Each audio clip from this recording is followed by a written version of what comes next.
Ranking these WWE champions from 2008, starting off with Alberto Del Rio. Alberto Del Rio is a former two-time WWE champion and has held this championship for a total of 82 days. This run sucked.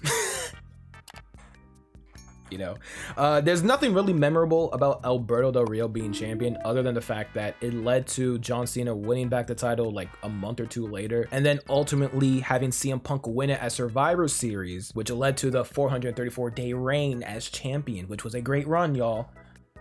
You know, yeah. But the in-between of Alberto Del Rio being champion, yeah, there's nothing really memorable. It's not D, but it's a C, you know, it's a C tier. AJ Styles. AJ Styles is a former two-time WWE champion and has held that championship for a combined 511 days. This is an A tier.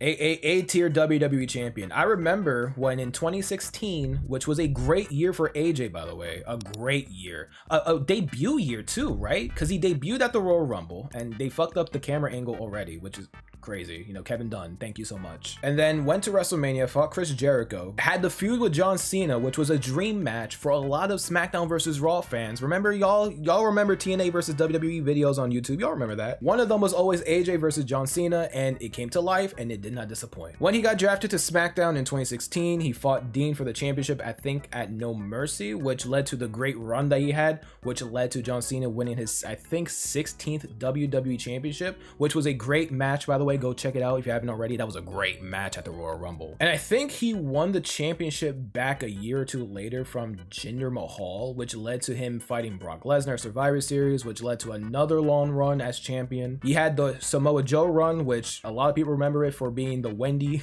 promo.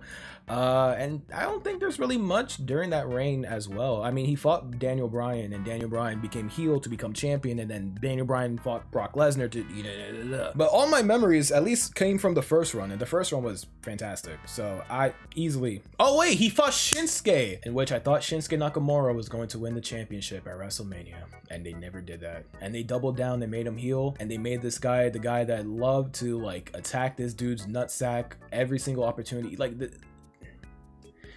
Don't talk to me. Let's move on. Big E. Big E is a former WWE champion and has held that championship for at least 110 days. Wasn't a long run, but it was a memorable championship victory. Unfortunately though, it wasn't a great run, or I wouldn't say great run, just wasn't memorable, to be quite honest with you. He lost it at day one, I believe, in the Fatal 4-Way. Was it Fatal 4-Way? 5-Way championship match? And then Brock Lesnar just said, give me that, basically. I'll put Big E in the C tier, but above Alberto, because Alberto is dog shit. Batista. Batista is a former two-time WWE champion and has held that championship for at least 36 days. Batista is an instant C tier. I love me some Batista, don't get me wrong, but 36 days as champion. I remember the first run, literally he had to drop the championship because he got injured. And then the second run was at the Elimination Chamber when Vince said, well, I got Batista in the back and he's gonna take that title away from you after you've gone through a gruesome Elimination Chamber, which ultimately led to, you know, the WrestleMania match that they had, and John Cena won the championship back,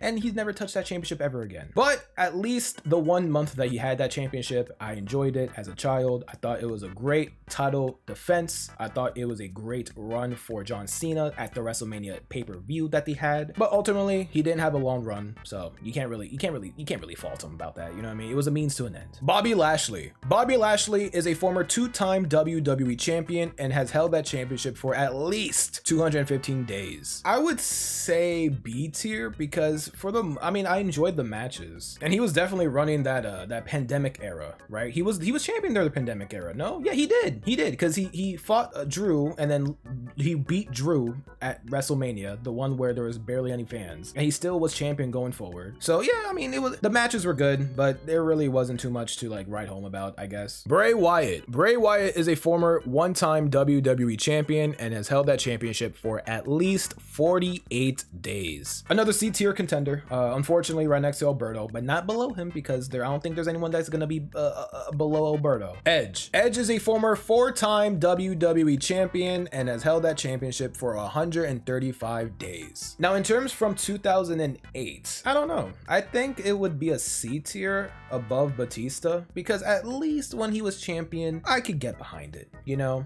And when he became champion, well, yeah, I would say that. He became champion champion when? It was Survivor Series when it was Triple H versus Vladimir Kozlov. It was supposed to be a triple threat match, but then Jeff Hardy got attacked in his hotel room. And then Vicky Guerrero says, he's here. And then it was Edge coming back from injury after, he being sent to hell at SummerSlam of 08. He became champion and then lost it at Armageddon because I assume Triple H didn't want to drop the belt to Jeff Hardy. And then Jeff Hardy became champion. And then at the Royal Rumble, Edge won the championship back with assist from Matt Hardy, and then lost it at the Elimination Chamber, but then won the World Heavyweight Championship. This was my childhood, by the way. Like all these title changes happened all the time. CM Punk. CM Punk is a former two-time WWE champion and has held that championship for a combined 462 days. S tier. Don't talk to me. No one say anything. Okay. The amount of dick riding I'm doing in these past few videos for CM Punk is crazy. I'm doing literally flips on it right now, backflips if you will. Cody Rhodes. Cody Rhodes is currently the WWE champion as of this recording and is currently on 154 days as champion. So far it's a nice B tier, it's right above Bobby. Yeah, right there. So far so good. He had a great match with Kevin Owens. He had an okay match with Solo Sikoa. I can't really, you can't really do much about that. Brock Lesnar. Brock Lesnar is a former 7-time WWE champion and has held that championship for 828 days. Would it be controversial to put him in A tier? I don't think so. I wouldn't say it's controversial, but then again, this was at a time when he won the championship in 2014, which was it was a brutal match to say the very least, when he just literally decimated John Cena. But that was during a time where Brock was literally a part-timer. Like, he is a part-timer through and through, but that was like the true definition of a part-timer. Bro was there not all the time at all, and they had to make what, the US championship? Was the US championship on Raw? That was the main championship that people were fighting for. And then he had more runs later down the line. Of course, him beating Kofi Kingston to close off SmackDown that one time in 19 seconds, and then taking away the Big E championship run that you had. I don't know if it's A, low A, or mid B. I would probably say mid B, because I'm not counting the old, like, before 2008, from 2008 onward. So I would say mid B at best, mid B. Sheamus is a former 3-time WWE champion and has held that championship for 181 days. I remember when he first won the championship. This was when TLC, I think this was the first TLC pay-per-view ever, and then the main event was Sheamus and John Cena in the tables match, and then John Cena slipped onto the table, thus resulting in Sheamus becoming champion. And as a kid, and admittedly it's still to this day, I feel like that was by accident and they just ran with it, which is funnier if I think that way. But other than that, I don't really remember much about Sheamus as WWE champion other than that moment. I know he won it later on. I think he was Money in the Bank holder at one point, and then cashed in after Roman Reigns went through a Survivor Series tournament to crown a new WWE champion. I forgot. Because Seth got injured, so they needed a new champion, and then Roman became champion for the first time on that show, which led to Sheamus cashing in, and then but then that also became like a means to an end, just to have Sheamus lose to Roman. Get your ass in C tier, buddy. Daniel Bryan. Daniel Bryan is a former 4-time WWE champion and has held that championship for 207 days. Okay, now I can already hear people. I can hear people complaining already. Here's why. The reason why I put Daniel Bryan in the B tier, like I said, he's a former 4-time WWE champion. The reign that I remember the most is his last one, when he was the eco-friendly champion, when he was a heel. The other 3 runs literally lasted a combined, 30 plus days? At least? He won the championship for the first time against John Cena at SummerSlam, and then got immediately cashed in on by Randy Orton. Triple H betrayed him and pedigreed his ass, and then lost the belt. And then he won it back like a month or 2 later from Randy, just to relinquish the belt because it wasn't recognized due to controversy. And then obviously people remember the WrestleMania 30 main event where Daniel Bryan became WWE World Heavyweight Champion. A fantastic moment, a great moment, a heartfelt moment. Then had a month feud with Kane, and then dropped the championship because his neck was injured, so he needed surgery. That was literally it. That was 3 reigns. 3 reigns, and that lasted maybe less than a month, bro. Obviously, the last run was way better. It was more entertaining, more enjoyable. And look come on, man. Like, I'm not gonna sit here and say, I'm not saying Daniel Bryan isn't the GOAT. He's the GOAT of all GOATs, bro. He's the greatest wrestler of all time, period, end of story. But in terms of like the WWE Championship run, like, come on, man. Like, I'm just saying, bro. John Cena. John Cena is a former 13-time WWE champion and has held that championship for a combined 1,245 days. Instant S tier. Anytime I think about this title, I think of both these guys, CM Punk and John Cena. No doubt about it, bro. Jeff Hardy.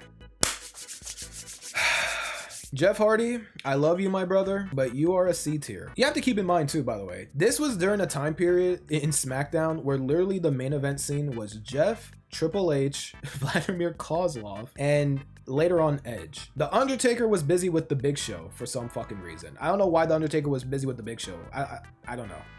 His whole journey on SmackDown was towards the WWE Championship, and he's had so many goddamn Triple H matches and pay-per-views.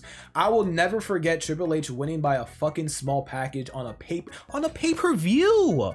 On a pay-per-view, bro. Then we had the championship scramble, so close but no cigar. And then he got attacked by what was it, Edge at Survivor Series, like I said earlier. And then Cyber Sunday, it was literally Jeff, Vladimir Kozlov, or a triple threat match. And guess who fucking won? It wasn't Vladimir Kozlov, and it wasn't a triple threat match. He literally had every opportunity to win this championship, and then Triple H said, no, brother, I don't think this man will be able to carry himself for a whole month. But Jeff Hardy, it was like the popularity. You gotta capitalize on the popularity, my guy.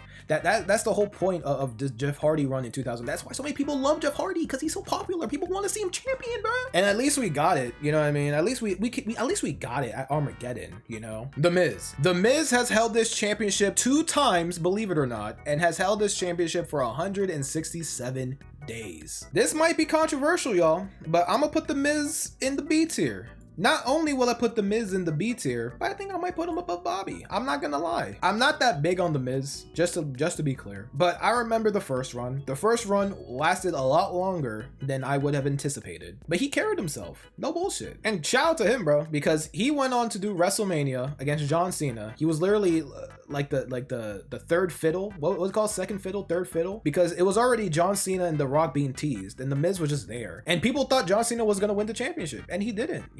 He lost because of The Rock that helped the Miz unintentionally. And then the Miz was concussed. The Miz was concussed in the match.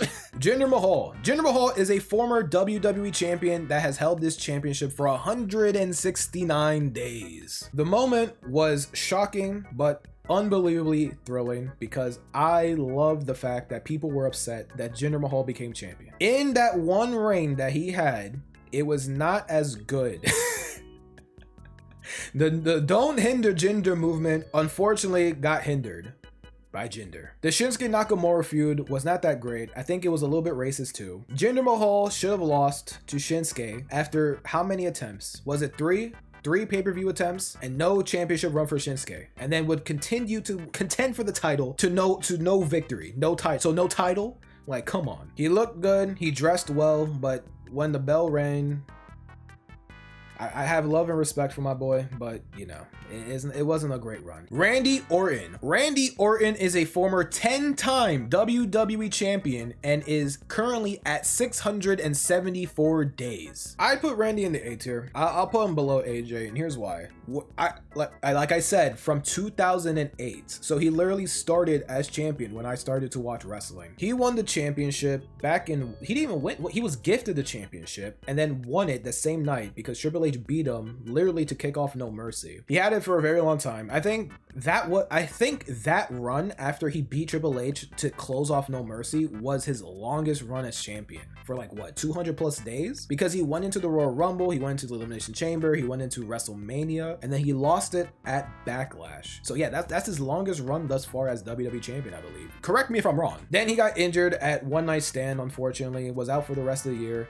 Had a feud with Triple H, basically had a back and forth with the championship between Triple H, Batista as well. I think that was when Randy was champion, and then Batista beat him, and then Batista had to drop it due to injury, and then Randy won it back in, I think, a triple threat match or something like that. And then he recently won the championship against Drew McIntyre, I believe, and then lost it within like a month or two. Dean Ambrose. Dean Ambrose held this championship one time and was champion for 83 days. I'm not gonna lie to y'all, him holding that championship for 83 days doesn't feel real. I feel like he's held that championship for more than that. I like the run. I don't think it's a C tier. I think it's low B for sure. Kofi Kingston. Kofi Kingston is a former WWE champion and has held that for 180 days. Putting him above Bryan, I don't care. I will double down. I will triple down. I don't care. I will literally quadruple down if that's what it means. All right. I'm standing on my two toes, telling y'all it's above Bryan. The moment was great. I didn't mind the Randy Orton feud. He did get held by Brock Lesnar to end off the first SmackDown on Fox, but it is what it is. You know, Triple H. Triple H is a former 9-time WWE champion and has held that championship for 605 days. I would say Triple H is an A tier as well. And I will say this mainly because of the fact that I grew up in the SmackDown era where he was literally binge chilling. It literally came off as if he did not give a fuck and he was just there to vibe. And there was literally nobody that was going to be champion on SmackDown other than Triple H. Okay. And then he had his feud with Randy, and then he won and lost, and that was it. And then he won the championship one last time in what, 2016? Wow, 2016 was such an interesting year, man. He won it in the Royal Rumble, and then literally went on to feud with Roman Reigns just to put him over in the main event that, no. I was gonna say it was the most boring match in WrestleMania history, but that is reserved to Randy Orton and Triple H at WrestleMania 25. That was the worst match I've ever watched in my life, and that was my first WrestleMania. Like, bruh, how do you have such a boring dog shit match at WrestleMania? And I just started being a fan, bruh. How do you do that? Roman Reigns. Roman Reigns is a former 4-time WWE champion and has held that championship for 850 days. I'd be confident to say it was S tier, for sure. It was an S tier run. And I'm more so putting it in S tier because of his recent Tribal Chief era, not because of like the ooh ah run, you know what I mean, when he still had the vest and all that bullshit. Yeah, that run was okay. The Rock is a former 8-time WWE champion and has held that championship for 373 days. Now, The Rock being champion when I was growing up was pretty fucking crazy because I only knew of The Rock from movies like The Game Plan. His one and only WWE run when I was growing up was pretty good. He did beat CM Punk, although I think that the way he won it was pretty funny, to be quite honest with you. But he did have a good match with CM Punk at Elimination Chamber, and then he would lose it to John in the Once in a Lifetime Part 2 extravaganza. So I would at least put it in C tier. Was it above Jeff? Absolutely not, but it's definitely above Edge, so I'll put it above Edge. Seth Rollins. Seth Rollins is a former 2-time WWE champion and has held that championship for 220 days. I would say Seth's run was a cool top B tier run, and the reason why I say that is because although another great moment when he cashed in, the first person to ever cash in at WrestleMania in a match between Brock and Roman, two guys that nobody wanted to see at the time, main event WrestleMania. Seeing that cash in, the moment, fantastic. The run, however, was decent. I think what made this run not so great was the amount of interferences, the amount of DQs, the Authority. Holy fucking shit, the Authority was such a waste of my fucking time. It was so much bullshit going on.